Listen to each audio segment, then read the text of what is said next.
shot in the night. How good it is to be on holiday with my daughter, thinks Detective Inspector Rush. He is happy to be away from his job in Leeds in the north of England for a few days. His job is very important to him, but he also likes to spend time with his daughter, Sally. A week in Kent on the southeast coast will be enjoyable for both of them. "Drive a little slower, Dad," says Sally. "You aren't driving a police car now. I would like to enjoy the view. It's so beautiful." They are driving along the coast road between Folkestone and Hastings, and there is a beautiful view of the sea. "Okay," says her father. "We have a few hours yet. We must arrive in time for the evening meal, though." They are quiet for a few minutes, and then he speaks again. "I'm so pleased that you have come on holiday with me," he says. "There are not many 24-year-old daughters who want to go on holiday with their fathers." "No," she laughs. "You really are very lucky to have me with you." He laughs as well. "Yes, I know I am. It's so long since we spent some time together. I think that the last time was 2 years ago. Then we went on the Aikido course in Birmingham. I'm sorry that I always seem to be so busy." "Don't worry about it, Dad," she replies. "It makes the time that we do spend together really special." "Thanks," he answers. "I'm really looking forward to this week, especially the open-air classical concert at Leeds Castle. That should be really good." "Yes," she agrees.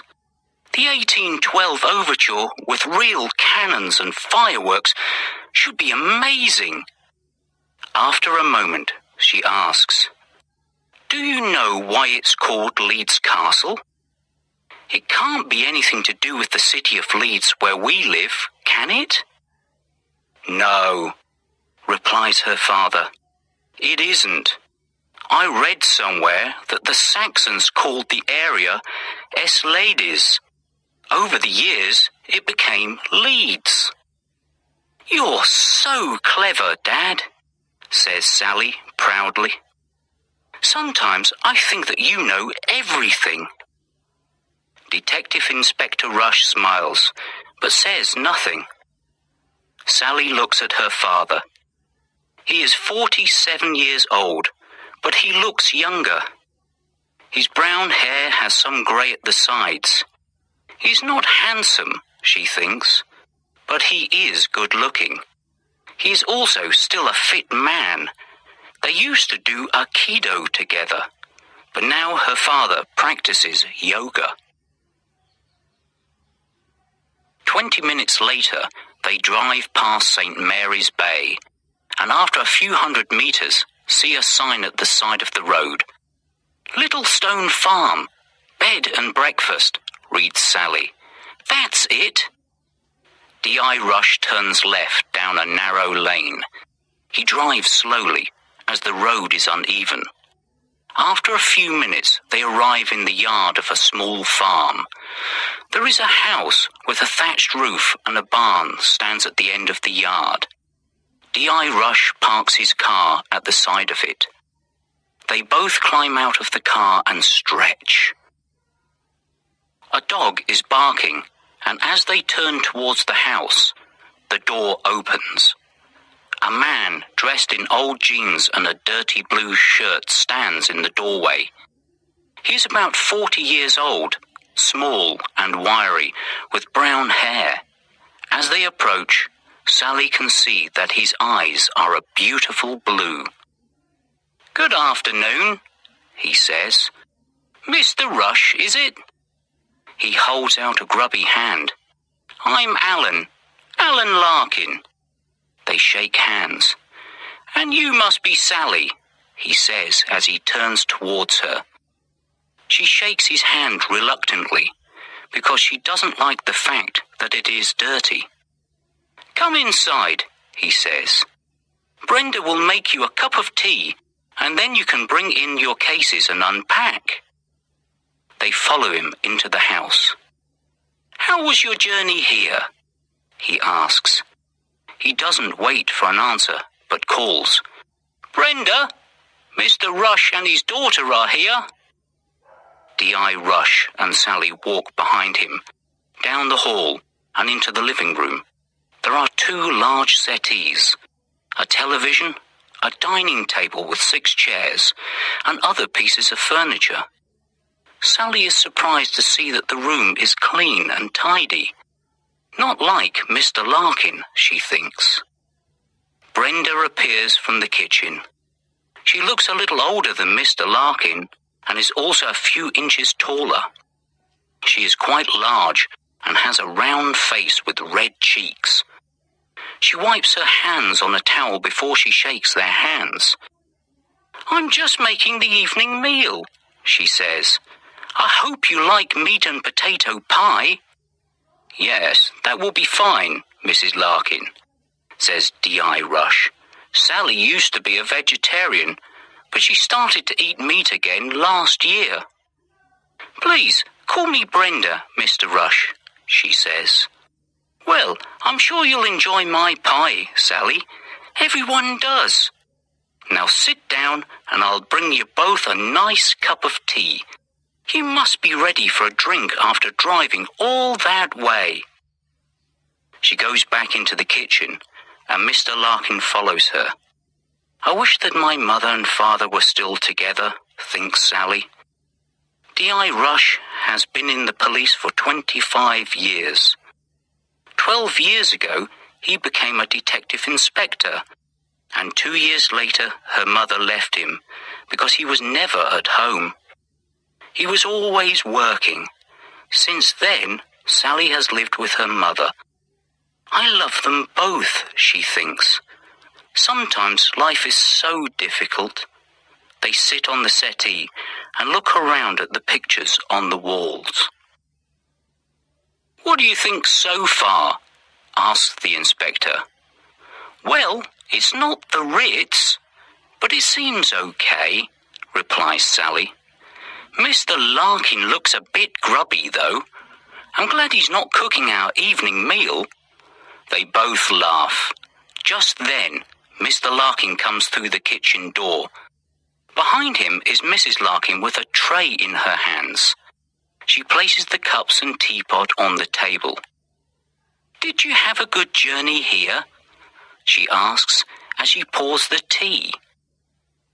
"Yes, thank you," answers D.I. Rush, as unlike Mr. Larkin, Mrs. Larkin waits for an answer. When they all have a cup of tea, Mr. Larkin asks, "What job do you do, Mr. Rush?" "Please, call me David," replies D.I. Rush. "I work in a bank. The same as Sally," he lies. When he is on holiday, he never tells people that he is a policeman. People always want to talk about police work or complain about the police. "Is this actually a farm, or do you just have the bed and breakfast business?" he asks. "The only animal we have here is a dog," replies Mrs. Larkin. "I run the bed and breakfast. Alan has a large van. He carries things about for people. It brings in a little extra money." "What kind of dog do you have?" asks Sally. "I like dogs." "I don't think you would like Brutus," says Mrs. Larkin. "He's a large Rottweiler, and he's not very friendly. We keep him locked in the backyard when we have visitors." They continue talking until they have finished their tea. Then Mr. Larkin helps D.I. Rush to bring in the suitcases from the car. He takes them up to their rooms. Both rooms are at the front of the house and look out onto the yard. In each room is a single bed, a wardrobe with drawers, and a chair. Each room also has an ensuite bathroom with a shower. If you want to go for a walk before dinner, the beach is not far from here, says Mr. Larkin. If you go down the path between the house and the barn, you'll arrive at the sea in 20 minutes. Thanks, answers D.I. Rush. It would be nice to go for a walk. My legs are stiff after the journey from Leeds. D.I. Rush unpacks his case and hangs his clothes in the old wooden wardrobe. After a hot shower, he feels refreshed. When he has dressed in blue jeans, a blue short-sleeved shirt and a leather jacket, he knocks on Sally's door. She is still in the shower, however. Just like her mother, he thinks to himself and smiles. She used to take hours to get herself ready to go out. He goes down into the living room to wait for her. He looks up from the newspaper that he is reading when Sally eventually comes down the stairs. She is also wearing blue jeans, but she has on a yellow t-shirt. Her long blonde hair is tied back in a ponytail. "Are you sure that you'll be warm enough?" asks her father. "It may be windy down by the sea." "Of course I'll be warm enough, Dad. You worry too much," she laughs.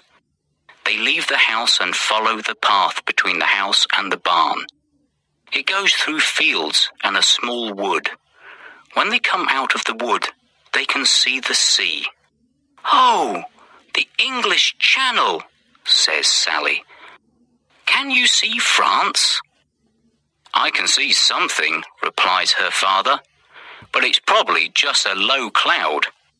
They walk on in the evening sunlight to the top of the cliff. Then they stop for a moment to look at the sea and watch the large ships out on the water. "Shall we go down to the beach?" asks Sally, and begins to go down the steep path. D.I. Rush follows her carefully. "Not too fast," he calls. "My legs are older than yours." They spend some time on the beach, where they walk by the sea and throw pebbles into the water. Then they climb back up the path. "You're very quiet, Dad," says Sally. "Is anything the matter?" "Not really," he replies. "I was just thinking that the path from the farm is very easy to follow. It looks as though lots of people use it. I think that's strange when there are only a few guests each week." He bends and picks up a cigarette packet from the ground. "French cigarettes," he says. "Perhaps they have had French guests." "Really, Dad," laughs Sally, "don't you ever stop being a detective? I have a friend who smokes Russian cigarettes, and she's not Russian." They make their way back to the farm, and as they enter the yard, they see that a large, new BMW is parked in front of the barn. As they go into the house, Mrs. Larkin is serving the evening meal. There is already a man sitting at the dining table.